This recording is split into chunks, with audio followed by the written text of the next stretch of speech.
नमस्कार, स्पॉटलाइट में आप सभी का बहुत स्वागत है। मैं हूं आपके साथ सोनू सेन। आज बात करेंगे पश्चिमी पुकार यूपी दो फाड़ की। आखिर ये दहाड़ किसकी है, आज इसी पर हम चर्चा करेंगे, क्योंकि जिस तरीके से उत्तर प्रदेश को दो हिस्सों में मांग करने की तेज लगातार होती जा रही, इसी को लेकर केंद्रीय राज्य मंत्री संजीव बानियाल का बयान भी सामने आया। उन्होंने पश्चिमी यूपी को अलग राज्य बनाए जाने की मांग की। इसके साथ ही उन्होंने कहा कि मेरठ को इसकी राजधानी बनाया जाए। संजीव का मानना है कि पश्चिमी यूपी हर क्षेत्र में पिछड़ रहा है, यहाँ पर आर्थिक और सामाजिक स्थिति बेहद खराब है। इसी पर हम एक रिपोर्ट देखेंगे, उसके बाद चर्चा करेंगे। देखिए, भारतीय जनता पार्टी की पहले से नीति भी रही है, चाहे उत्तराखंड हो, छत्तीसगढ़ हो, कि भारतीय जनता पार्टी की जब केंद्र सरकार थी, जब ये राज्य बने थे, उत्तर प्रदेश बहुत बड़ा राज्य है, 25 करोड़ की आबादी है, देश का सबसे बड़ा राज्य है, और कहीं ना कहीं मैनेज करने में मुश्किल आती है इतने बड़े राज्य के। हमारा हाई कोर्ट 750 किलोमीटर दूर है दोस्त। लाहौर हाई कोर्ट हमसे नज़दीक है जहाँ हम खड़े हैं, इलाहाबाद हाई कोर्ट हमसे दूर है। सस्ता सुलभ न्याय ये भी हमेशा से सबको मिलना चाहिए। तो सबकी पूरे पश्चिम उत्तर प्रदेश की लोगों के मन में बात है कि 8 करोड़ के करीब आबादी बैठती है, वो भी बहुत बड़ा प्रदेश होता है 8 करोड़ का, तो एक पश्चिम उत्तर प्रदेश अलग बने। तो जनता की, मुझे लगता है पश्चिम उत्तर प्रदेश के ज़्यादातर लोग ऐसा चाहते हैं, और उनमें से मैं भी एक हूँ। दरअसल भाजपा को इस समय समझ में नहीं आ रहा कि वो किस तरह से राजनीति करें, क्योंकि जो जीवन के बुनियादी मुद्दे हैं उन पर कोई काम किया नहीं है। अब चुनाव जब करीब आ गया है तो किस तरह से इस चुनाव में अपनी सीटें बचाई जाएं, इसकी लड़ाई चल रही है। इसलिए एक केंद्रीय मंत्री अलग स्टेटमेंट देगा, दूसरा नेता अलग बोलेगा। अभी आप देखिए, तमाम ऐसे मुद्दे इन्होंने उठाए, वन नेशन वन इलेक्शन ले आइए, यूसीसी ले आइए, कोई भी मुद्दा जनता उसको सुनना ही नहीं चाह रही। संगीत सोम और बलियान साहब के जो स्टेटमेंट हैं वो सीधे सीधे यही बताते हैं कि ये एक प्लानिंग है भारतीय जनता पार्टी की। एक मंत्री कहता है कि अलग स्टेट होना चाहिए, तुरंत ही दूसरे उनके बड़े नेता उसी राज्य के उसको धर्म से और दूसरे किस्म की राजनीति से जोड़ देते हैं, और खुद ही भारतीय जनता पार्टी के दोनों नेता ये काम कर रहे हैं, जिसमें दूसरे किसी लोगों का कोई भी इन्वॉल्वमेंट नहीं है। तो ये बात एकदम क्लियर है कि किसी मुद्दे को उठाना, फिर उस मुद्दे को धर्म की तरफ ले जाना और उसका कोई पॉलिटिकल फायदा उठाना, ये भारतीय जनता पार्टी जब से अस्तित्व में आई है तब से यही काम करती आई है, अभी भी यही काम वो कर रही है। चलिए इसी पर चर्चा करेंगे। हमारे साथ अनिल सिंह जुड़ चुके हैं, कांग्रेस के प्रवक्ता हैं। बालकृष्ण साहब जी भी जुड़ चुके हैं, बीजेपी नेता हैं। मोहम्मद आरिफ हबीब साहब नेता हैं सपा के। सैयद रजा रिजवी वरिष्ठ पत्रकार हैं। आप चारों का बहुत स्वागत। सबसे पहले बालकृष्ण जी, आप ही के पास, जिस तरीके से उत्तर प्रदेश में डबल इंजन की सरकार है, केंद्र में मोदी सरकार और राज्य में योगी सरकार, उसके बावजूद भी आप सामाजिक न्याय, सामाजिक कल्याण, गरीब कल्याण की बात करते हैं, लेकिन जिस तरीके से पश्चिमी यूपी में हालात खराब होते चले जा रहे हैं, लोगों को सुविधाओं का लाभ नहीं मिल रहा है, और अब तो बीजेपी के भीतर से आवाज़ उठने लगी है कि पश्चिमी यूपी को अलग कर दिया जाए, क्योंकि यहाँ पर आर्थिक और सामाजिक स्थिति खराब होती जा रही है। आखिर ये स्थिति क्यों बन रही है? जब केंद्र में आपकी सरकार, राज्य में आपकी सरकार, तो लोगों को सुविधाओं का लाभ क्यों नहीं मिल पा रहा है? जो सुविधाएं, जो केंद्र सरकार और उत्तर प्रदेश की योजनाएं हैं, उसको जाति, धर्म, भाषा से परे जाके पूरे देश के 140 करोड़ नागरिकों को एक उस पे रख के, एक व्यवस्था में रख के सरकार ने, उत्तर प्रदेश की सरकार ने उत्तर प्रदेश में और केंद्र की सरकार ने पूरे भारतवर्ष में इस काम को किया है गंभीरता के साथ। दूसरा विषय यह है कि पश्चिमी उत्तर प्रदेश के नेग्लिजेंस का जो सब्जेक्ट है वो एक विषय है। हमारे मंत्री हैं संजीव बालियान जी, हमारी पार्टी के सांसद हैं।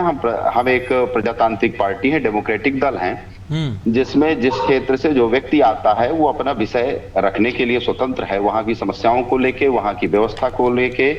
इसमें किसी भी प्रकार का कोई वो नहीं होना चाहिए।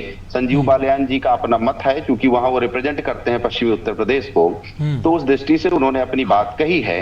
और इस विषय में जो है, इस पे सरकार, उत्तर प्रदेश की सरकार और केंद्र की सरकार अपना निर्णय लेगी, जो उसको उचित लगेगा प्रदेश और देश के हित में वो निर्णय होंगे। एक विषय। दूसरा, आज उत्तर प्रदेश में योगी जी की जो सरकार चल रही है, प्रदेश में चाहे आप गाजियाबाद देख लीजिए, पश्चिमी उत्तर प्रदेश में आता है, नोएडा आता है, जितने भी हैं, तो औद्योगिक दृष्टि से बहुत ही उन्नत जिले हैं, सारी ज्यादातर औद्योगिक इकाइयां वहां लगी हैं। तो पश्चिमी उत्तर प्रदेश का ऐसा कोई प्रश्न नहीं पैदा होता है कि पश्चिमी उत्तर प्रदेश कहीं पिछड़ा है या कहीं कोई समस्या है। लॉ एंड ऑर्डर को पूरी तरीके से दुरुस्त कर रखा है माननीय योगी जी ने। तो इन सब विषयों पे ये कह सकते हैं कि फिर भी यदि कोई ऐसा लगता है कि कोई जरूरत है इस प्रकार की, जहां कोई दिक्कतें हैं, तो उसको ठीक करने का प्रयास भारतीय जनता पार्टी की सरकार हमेशा करती रहेगी। अटल जी की सरकार ने जब जरूरत थी तो यूपी उत्तरांचल को किया, मध्य प्रदेश छत्तीसगढ़ को किया। तो कोई इसमें ऐसा विषय नहीं है कि नहीं कहीं विकास नहीं हो। विकास तो पूरे देश में हो रहा है, आपको पता ही है। पूरे देश में रोड का पूरा नेटवर्क फैला हुआ है। गरीबों को जो भी जितनी भी चीजें, किसानों को निरंतर आय भी बढ़ रही है। और लेकिन पश्चिमी यूपी की जो स्थिति है उस पर आप क्या कहेंगे? औद्योगिक स्टेब्लिशमेंट नहीं है, स्वास्थ्य के क्षेत्र में लगातार पश्चिमी यूपी पिछड़ रहा है, आर्थिक स्थिति बेहद खराब है, शिक्षा के क्षेत्र में भी लगातार शिकायतें आ रही, यही मांग तो वो उठा रहे हैं ना? नहीं, जो औद्योगिक क्षेत्र के बारे में तो मैंने आपको स्पष्ट किया कि ज्यादातर औद्योगिक इकाइयां पश्चिमी उत्तर प्रदेश में ही आती हैं, उत्तर प्रदेश की पश्चिम छोर पे ही हैं। ये विषय मैंने पहले ही रखा है। दूसरा 2-3 मुद्दे होते हैं। एक मुद्दा दूसरा प्रशासन का या एक प्रशासनिक जो चीजें हैं उसका मुद्दा है। पुलिसिंग हमारी शानदार काम कर रही है प्रदेश में, कहीं भी किसी भी जीरो टॉलरेंस की रीति अपराध के प्रति है। तो ये सारी व्यवस्थाएं हमारी ठीक है। योगी जी के नेतृत्व में विकास और शासन दोनों ठीक दिशा में काम कर रहा है। इन्वेस्टमेंट सबमिट हुई है, काफी अच्छी मात्रा में इन्वेस्टमेंट भी आ रहा है। तो एक इस पे नहीं कहते। फिर भी यदि कोई संजीव बालियान जी पार्टी के नेता हैं, उन्होंने कोई बात कही होगी तो ऊपर के नेता उस पर उनसे विचार विमर्श करेंगे, उनसे चर्चा करके यदि कोई आवश्यकता होगी तो उस प्रकार का निर्णय लेंगे। हम पूर्व में भी इस प्रकार के निर्णय लेते रहे। अनिल जी, लगातार कांग्रेस के नेता भी इसको लेकर सवाल उठा रहे हैं और योगी सरकार पर सीधे भ्रष्टाचार के आरोप लगा रहे हैं। जो जन कल्याणकारी योजनाएं हैं उनका लाभ भी लोगों तक नहीं पहुंच पा रहा है। तो क्या आप भी इस मांग का समर्थन करते हैं क्या? नहीं, कांग्रेस के प्रवक्ता निश्चित रूप से आरोप तो लगाएंगे ही, क्योंकि नेशनल हेराल्ड का केस इनको भूल जाता है, तमाम घोटाले इनको भूल जाते हैं, याद नहीं रहते हैं।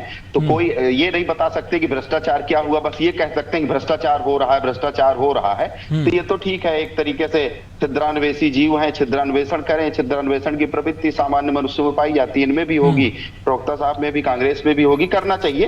पर एग्जैक्टली बताएं कि क्या कहाँ भ्रष्टाचार हो रहा है, क्या हो रहा है, उसके लिए कोई साक्ष्य प्रमाण प्रस्तुत कर सके तो काम की बात होगी। और ये भी चूंकि सामाजिक काम कर ही रहे हैं, हम सब सामाजिक काम कर रहे हैं। दल हमारी विचारधारा हमारी अलग हो सकती है, पर हम सब समाज के व्यक्ति हैं, सामाजिक काम कर रहे हैं। तो निश्चित रूप से जी इनका कोई विषय होगा। अगर ऐसा कहीं कुछ गड़बड़ हो रहा है प्रदेश में, कहीं कोई होगी तो इनको कहना चाहिए और निश्चित रूप से प्रजातांत्रिक देश में इनकी बात सुनी जाएगी, इसमें कोई दो राय नहीं। बिल्कुल। अनिल जी, क्या आप भी पश्चिमी राज्य की मांग जो लगातार की जा रही है उसका समर्थन करते हैं क्या आप भी? सोनू जी, पहले तो नाम मेरा सही कर दीजिए, अनिल सिंह नहीं, अनिल शर्मा है। जी अनिल जी, दीजिए, नाम ठीक करा दीजिए पहले तो। बिल्कुल, मैं करवा देता हूं अभी। दूसरी बात, जैसे ही कांग्रेस के ना बोलने का वक्त आता है, अब देखिए भाजपा की घबराहट और बौखलाहट किस प्रकार से प्रदर्शित होती है। ये चैनल के माध्यम से आपके पब्लिक देख रही है और सारे प्रवक्ता चैनल सब बैठे हैं जी। उत्तर प्रदेश, पहले आज का जो विषय है वो उत्तर प्रदेश को बांटने का राज्य की मांग को लेकर है। उत्तर प्रदेश में योगी जी की सरकार, दूसरा केंद्र में दूसरे राउंड की पारी खेल रही है बीजेपी की सरकार। एंड 9.5 साल कंप्लीट होने जा रहे हैं उस सरकार को, 10 साल कंप्लीट होने में समय बचा है। लेकिन आज संजीव बालियान साहब को याद आती है कि पश्चिमी उत्तर प्रदेश होना चाहिए। आज उनको याद आती है कि हाईकोर्ट की व्यवस्था हमसे 750 किलोमीटर दूर है। अब तक क्या थोड़े तलने का काम कर रही थी, अब तक उन्हें याद नहीं जी। सरकार पर आरोप लगाने की, सरकार अगर गलत करेगी तो आरोप लगेंगे, और अगर सरकार ठीक चलेगी तो कोई आरोप लगा ही नहीं सकता है, ये भी निश्चित है। अगर कोई अच्छा काम करता तो निश्चित है तारीफ करनी पड़ेगी, और अगर कोई गलत करेगा तो निश्चित है कि आरोप लगेंगे। और इस काम के लिए बहुत अच्छी तरह से माहिर है भारतीय जनता पार्टी के। जब जब इनके किसी भी सरकार के खिलाफ इनको प्रदर्शन करना पड़ा तो इनकी तो शैली एक और रही है, विरोध के अलावा आधे कपड़े उतार कर प्रदर्शन करते हुए नजर आए अनेकों बार। ये व्यवस्था है इनकी जी, ये चाक चौबंद व्यवस्था की और बहुत अच्छी शैली की जो बातें करते हैं, इनका चरित्र अगर निकाला जाए, पुराना अगर रिकॉर्ड निकाला जाए, तो देख लीजिए किस प्रकार से घंटे घड़ियाल बजाना, बैलगाड़ी करना, निकालना, सड़कों पर वो सारे आइटम्स लेकर बैठ जाना, ये विरोध प्रदर्शन की इनकी नीतियां थी। देश का अगर रुपया गिरता है तो देश के प्रधानमंत्री की गरिमा गिरती है, देश की गरिमा गिरती है। आज देश की गरिमा नहीं, देश महान हो रहा है, रुपया निरंतर गिर रहा है, जीडीपी बराबर गिर रही है, देश कहाँ स्थिति पर पहुंचा दिया। किसान की बात करते, किसान आत्महत्या पर मजबूर, बेरोजगार नौजवान आत्महत्या पर मजबूर। देख लीजिए लाखों की तादाद में कर्मचारी दिल्ली के अंदर जो प्रदर्शन कर रहे, पुरानी पेंशन को लेकर, कांग्रेस की जहां सरकार बनी पुरानी पेंशन देने का काम किया और पहले भी पेंशन बढ़ा दी गई। और रही बात आरोपों की, तो आरोप अनगिनत हैं, ऐसा नहीं कि आरोप ना लगे। जब सरकार गलत करेगी, आप देख लीजिए 3500 फर्जी शादियां का जो घोटाला निकल कर आया, गाजियाबाद का 280 करोड़ का चूना लगाया है सरकार को, और उसमें पुलिस ने इस मामले में 2 आरोपियों को गिरफ्तार भी किया। मैं आरोप केवल नहीं लगा रहा हूं, इसकी जांच करा ली जाए। चलिए मोहम्मद, मुख्यमंत्री योगी जी ने उठाया, बहुत अच्छी बात जी, लेकिन सामूहिक कन्या विवाह समारोह का आयोजन भी किया। 75 हजार रुपए अनिश्चित रूप से प्राप्त करने पर 20 मई को सिहानी गेट थाने में 6 मामले दर्ज भी कराए गए जी।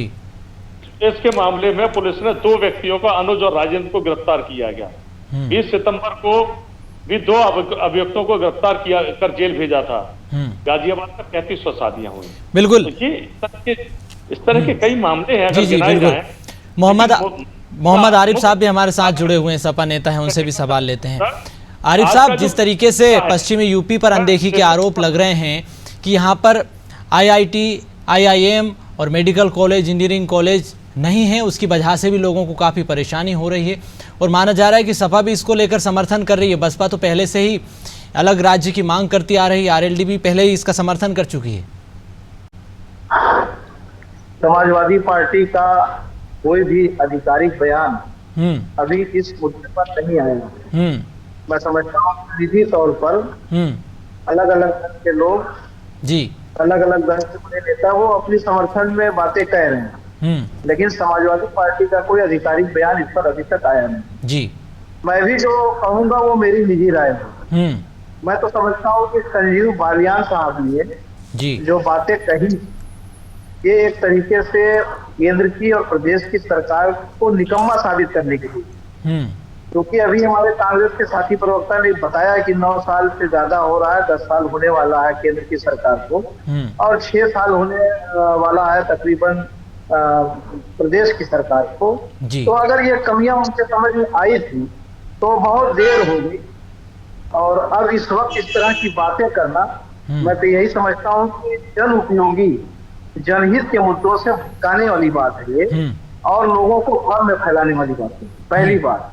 दूसरी चीज ये है कि मैं समझता हूँ कि सरकार की अगर इच्छा शक्ति मजबूत है तो बंटवारा किसी चीज का उपाय नहीं। उपाय है कि चीजों की कमियां हैं उनको दुरुस्त करना, इंफ्रास्ट्रक्चर को मजबूत करना। अगर संजीव बालियान साहब की बात को माना जाए तो मैं समझता हूँ कि देश और प्रदेश में बहुत मजबूत सरकार है, और भारतीय जनता पार्टी के लोग, सत्ता से जुड़े हुए लोग कहते भी हैं क्योंकि सबसे मजबूत सरकार है। तो उन इतनी मजबूत सरकार की इतनी इच्छा शक्ति कमजोर क्यों है कि आज वो बंटवारे की मांग। मैं आपको 6 साल पहले ले जाना चाहता हूँ।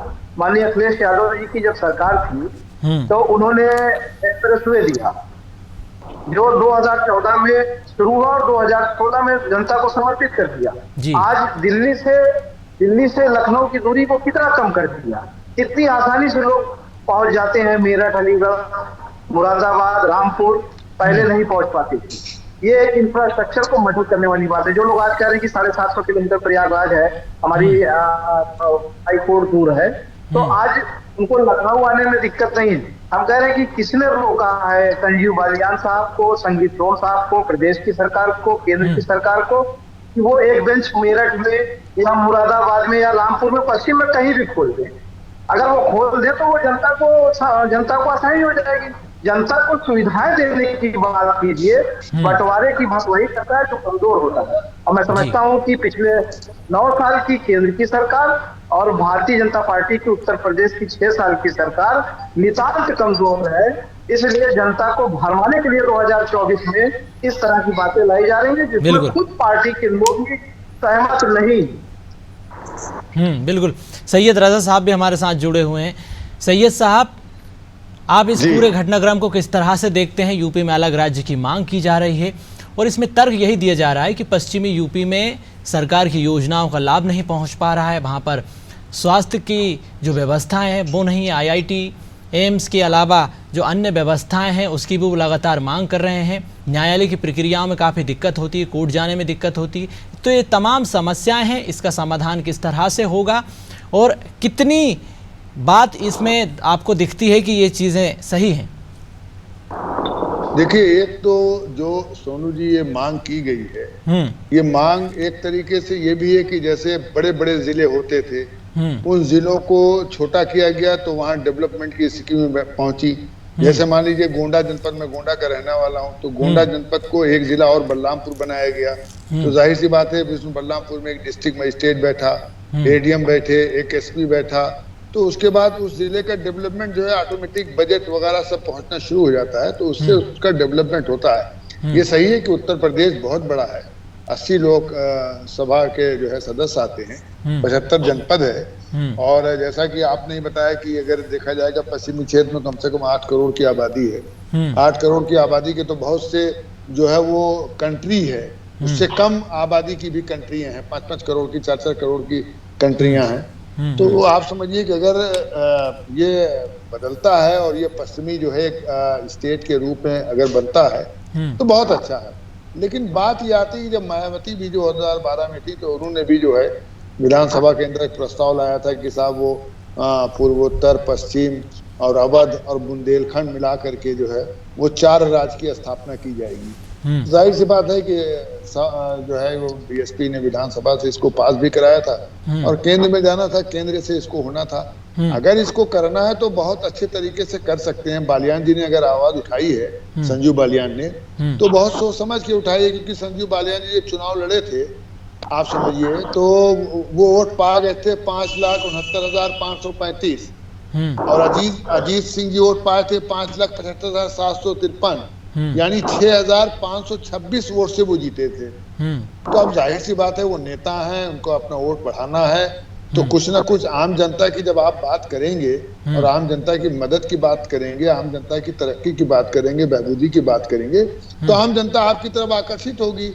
और कम से कम अगर पश्चिम क्षेत्र बन जाता है तो कम से कम 31 लोकसभा क्षेत्र जो है उसी क्षेत्र में आ जाएगा। तो कहीं ना कहीं ये बहुत सोची समझी है राजनीति। लेकिन 2012 में जब उन्होंने किया तो उसके बाद समझिए चुनाव हो गए और चुनाव में जो उस टाइम जो है फिर समाजवादी पार्टी की सरकार बन गई।